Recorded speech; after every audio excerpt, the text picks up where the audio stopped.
Στάθης Αναστασόπουλος, Αντιπεριφερειάρχης Περιφέρειας Πελοποννήσου και είμαι υπεύθυνος για την αγροτική ανάπτυξη.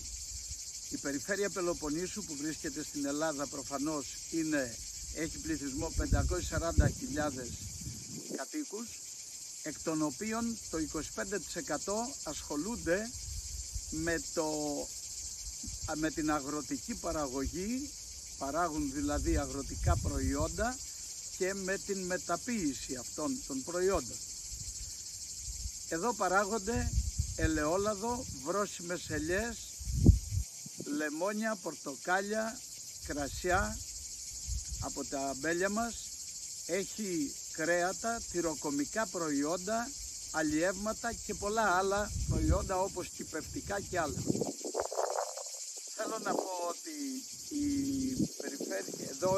ο Λεώνας στον οποίο βρισκόμαστε είναι έξω από την Καλαμάτα, η οποία είναι μια παραλιακή πόλη και είναι βέβαια πνιγμένη γύρω από τους ελαιώνες. Αρκεί να πω ότι η Περιφέρεια Πελοποννήσου παράγει το 50% του ελαιολάδου της Ελλάδας. Τα τελευταία αρκετά χρόνια μειώνεται δραστικά ο πληθυσμός των νέων της υπαίθρου και μετακινείται στα μεγάλα αστικά κέντρα. Χαιρόμαστε πολύ που συμμετείχαμε εκ μέρους της Ελλάδας στο πρόγραμμα DigiRule μαζί με την Κύπρο, την Βουλγαρία, την Βόρεια Μακεδονία, την Πορτογαλία και την Ισπανία, και το οποίο πρόγραμμα χρηματοδοτείται από το Erasmus Plus της Ενωμένης Ευρώπης.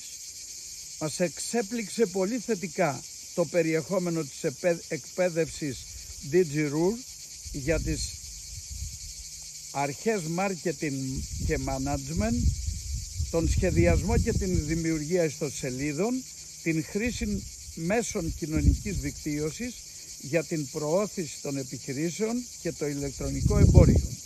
Ανυπομονούμε να επεκτείνουμε το DigiRule για εκπαίδευση περισσότερων από 100 νέων συμπατριωτών μας στην Περιφέρεια Πελοποννήσου, ώστε να προωθήσουν τοπικά προϊόντα και υπηρεσίες αξιοποιώντας την τεχνογνωσία και την εργαλειοθήκη που μας προσφέρει το πρόγραμμα DigiRule Erasmus Plus. Ευχαριστούμε όλους τους συνεργάτες του DigiRule και όλους τους συντελεστές του Erasmus Plus.